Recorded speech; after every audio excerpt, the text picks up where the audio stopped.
Buenos días para todos los estudiantes que me acompañan en este momento. Esta videoclase está vinculada a la estrategia Aprende en Casa propuesta por el Ministerio de Educación Nacional. Les habla la profesora Dioselina Bautista Gómez. Este trabajo ha sido pensado para que se fortalezcan las habilidades y competencias propuestas para la asignatura en lo que compete al lenguaje y a la literatura. Recuerden programar un horario incluyendo estas franjas y los tiempos de las otras asignaturas de forma autónoma, con compromiso, dedicación y disciplina, contando siempre con la ayuda y acompañamiento de padres y o acudientes. No olviden que cualquier duda que se genere durante su desarrollo podrá ser resuelta vía correo electrónico, así como la entrega y retroalimentación de las actividades, de forma que este proceso sea lo más exitoso posible. El día de hoy les voy a hablar sobre la estructura del texto, más específicamente del párrafo y sus clases. Recordemos que un texto se compone de un título que logra resumir o especificar el tema del cual se va a hablar y del cuerpo del texto o del contenido que se estructura en párrafos. Los párrafos son los componentes básicos de los textos. Muchos definen los párrafos en términos de longitud. Por ejemplo, un párrafo es un grupo de al menos 5 oraciones o un párrafo podría ser también de media página, etcétera.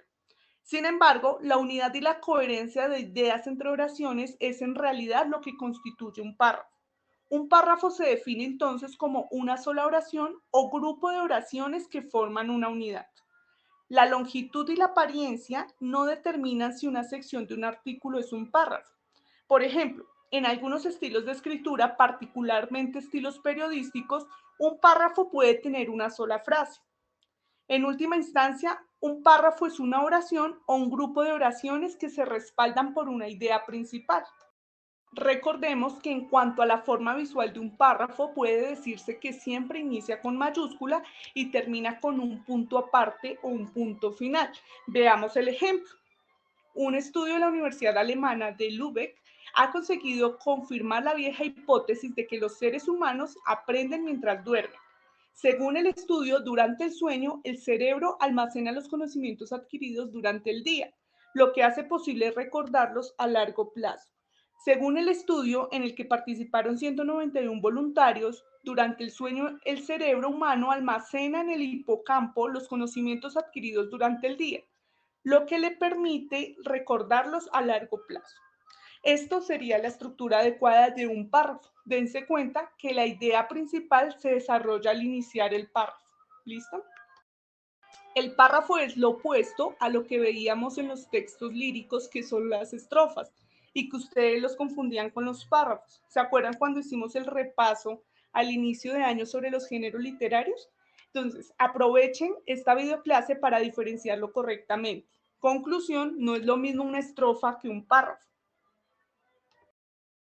Los párrafos se pueden clasificar según su contenido, según su estructura lógica o según la ubicación. Vamos a ver algunos de ellos.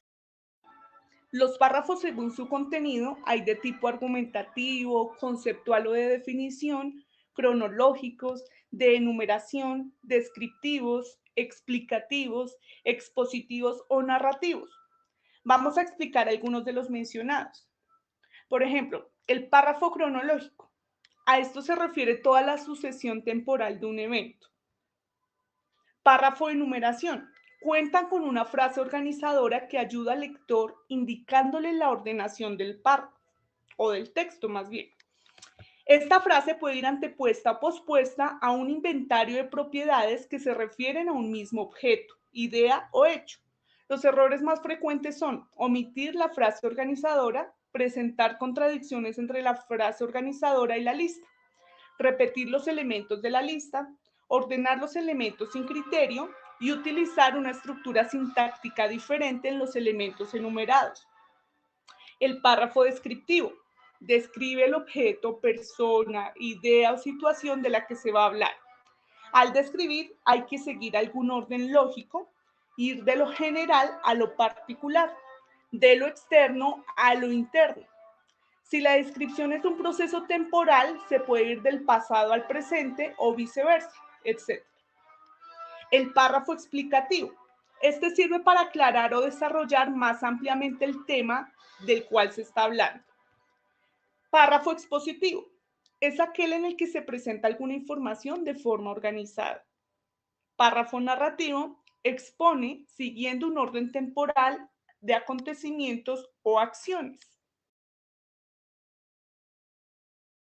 Será alguien de aquello que se afirma o se niega.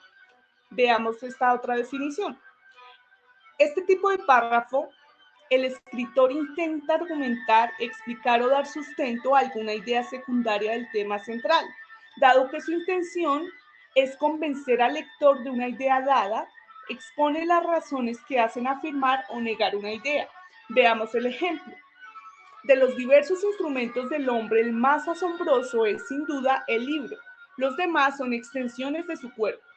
El microscopio, el telescopio son extensiones de su vista. El teléfono es extensión de la voz. Luego tenemos el arado y la espada, extensiones de su brazo. Pero el libro es otra cosa. El libro es una extensión de la memoria y de la imaginación. Tenemos el párrafo conceptual o de definición. Este sirve más que todo para precisar el significado de un término o centrar un pensamiento que se utilizará más adelante. Sin estas definiciones conceptuales, el lector no entendería las ideas del autor. Por eso son tan imprescindibles en los escritos de tipo técnico, científico, expositivo, entre otros. Veamos el ejemplo.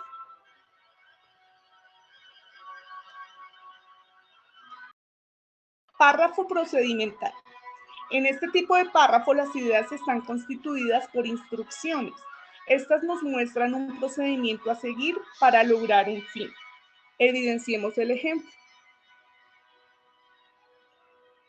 Allí en ese párrafo, como ejemplo de Julio Cortázar, se evidencian las instrucciones para llorar.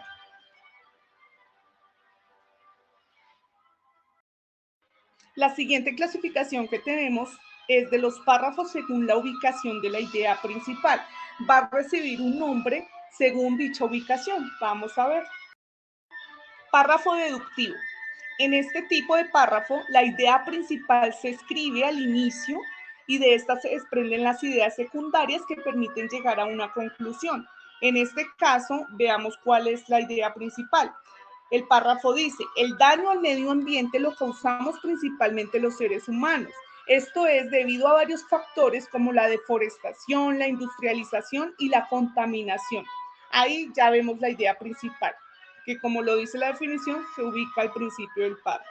Lo demás son ideas secundarias que sustentan dicha idea. La vida en el planeta Tierra depende de nosotros y para poder seguir en él debemos tomar conciencia del daño que estamos causando a la madre tierra. El párrafo inductivo. A diferencia del tipo anterior, en este caso se parte de una conclusión o negativa y a partir de ello se desprenden las distintas explicaciones o argumentos que luego permiten llegar a la idea principal. Veamos el ejemplo. Juan busca un banco para poder sacar un préstamo. El Banco Alexander le ofreció un crédito a una tasa de interés del 13%. El Banco de Desarrollo le ofreció el mismo crédito, pero a un 12,25% de interés. Por último, el Banco Regional le ofrece un préstamo en las mismas condiciones que las anteriores, pero con la gran diferencia de que la tasa de interés anual era del 10%. De esta forma, Juan se decidió a solicitar su préstamo de este banco. Démonos cuenta que esta última idea que acabo de leer corresponde a la idea principal que recogería básicamente la conclusión de ese párrafo. Por eso es inductivo. Finalmente tendríamos el tipo de párrafo mixto, el cual, en el cual se evidencia la idea principal en todo el párrafo. Es decir, no puede no puede darse una ubicación exacta de la idea principal, sino que esta se encuentra desarrollada en todo el párrafo. Por eso recibe el nombre de párrafo mixto.